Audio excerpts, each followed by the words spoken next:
السلام علیکم ورحمۃ اللہ وبرکاتہ۔ جمعے کے دن درود شریف پڑھنے کی بہت فضیلت ہے۔ ویسے تو آپ درود شریف کبھی بھی پڑھ سکتے ہیں، جب پڑھیں گے آپ کو ثواب دیا جائے گا، لیکن جمعے کے دن درود شریف پڑھنے کی فضیلت اور زیادہ بڑھ جاتی ہے، ثواب اور زیادہ ملتا ہے۔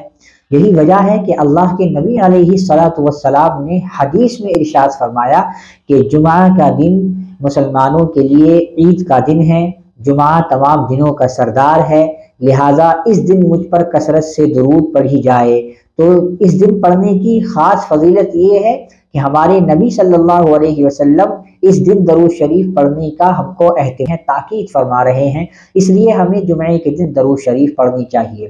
درود شریف پڑھنے کے بہت فائدے ہیں۔ درود شریف پڑھنے والا اللہ کی نبی کی شفاعت کا حقدار بن جاتا ہے۔ درود شریف پڑھنے والا اللہ کے نبی علیہ الصلوۃ والسلام کی محبت اس کے سینے میں محفوظ ہو جاتی ہے۔ اسی طرح سے ایک اور حدیث میں آپ علیہ الصلوۃ والسلام نے ارشاد فرمایا کہ جو شخص جمعے کے دن میں اور جمعے کی رات میں کثرت سے درود شریف پڑھے گا، اللہ تبارک و تعالیٰ اس کو میری شفاعت نصیب کرے گا، یعنی میں اس کی شفاعت کروں گا جو شخص جمعے کے دن میں اور جمعے کی رات میں درود شریف پڑھتا ہے۔ تو کتنی بہترین بات ہے۔ اسی طرح سے ایک اور حدیث میں ہے کہ اگر کوئی شخص درود شریف پڑھتا ہے تو اس کا درود شریف فرشتے لے کر کے حضور کی خدمت میں آتے ہیں اور حضور علیہ الصلوۃ والسلام سے عرض کرتے ہیں، اے اللہ کے نبی، آپ کے فلاں امتی نے آپ کو درود بھیجا ہے۔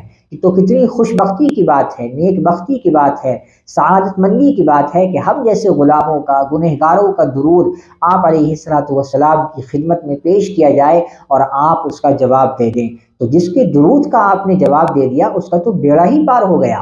تو اس لیے ہمیں جمعے کے دن کام کرتے ہوئے، لیٹے ہوئے، بیٹھے ہوئے کثرت کا مطلب ہوتا ہے کہ اتنی پڑھیں کہ آپ کو گنتی بھی یاد نہ ہو، خوب پڑھیں، لا تعداد بے شمار آپ پڑھیں، بیٹھے بیٹھے پڑھیں، جمعے کی نماز سے پہلے پڑھیں، مرد ہو یا خواتین حضرات ہوں، سب کے لیے یہی حکم ہے، جمعے کے بعد پڑھیں۔ اسی طرح سے جمعے کی رات میں پڑھیں تو انشاءاللہ بہت فائدہ ہوگا، بہت برکتیں ہوتی ہیں اور بہت سارے بگڑے کام بن جاتے ہیں۔ اللہ سے دعا ہے کہ اللہ ہمیں جمعے کے دن خاص طور سے درود شریف پڑھنے کی توفیق عطا فرمائے۔ السلام علیکم ورحمۃ اللہ وبرکاتہ۔